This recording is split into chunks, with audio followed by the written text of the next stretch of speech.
Eh bien salut les amis, c'est Pandas Tuto pour un nouveau tuto. Aujourd'hui on va apprendre à faire une clé bootable.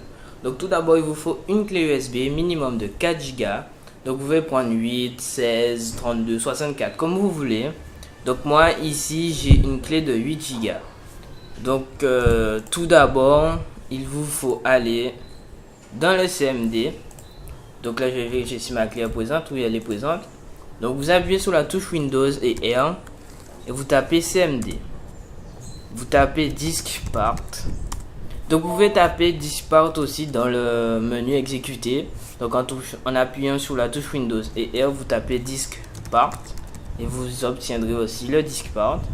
Donc dans le disk part, vous tapez list disk.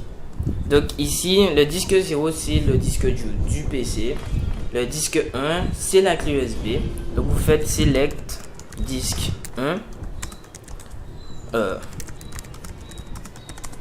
Donc ça peut être aussi le disque 2, le disque 3, le disque 4 selon les périphériques branchés à votre ordi.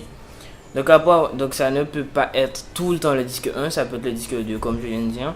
Donc ici vous faites clean.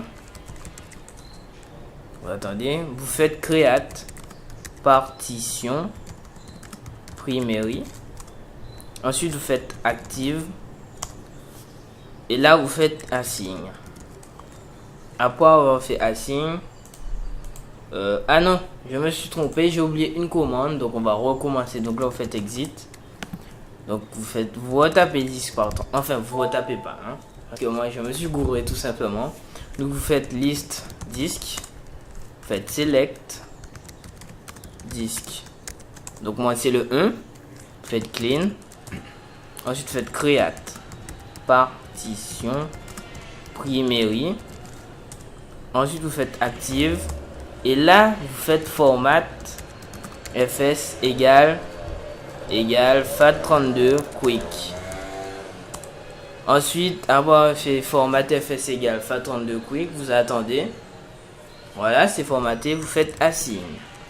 Ensuite vous faites exit et là vous avez votre clé USB bootable.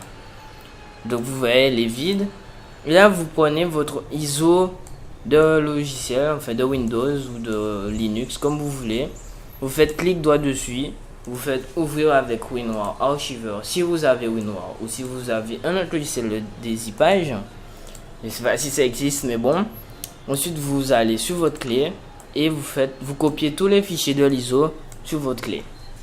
Et là vous aurez la clé avec le Windows dessus et vous pourrez démarrer sur Windows, enfin sur la clé lors du démarrage de votre ordi. Alors j'espère vous avoir aidé. À la prochaine pour une nouvelle vidéo.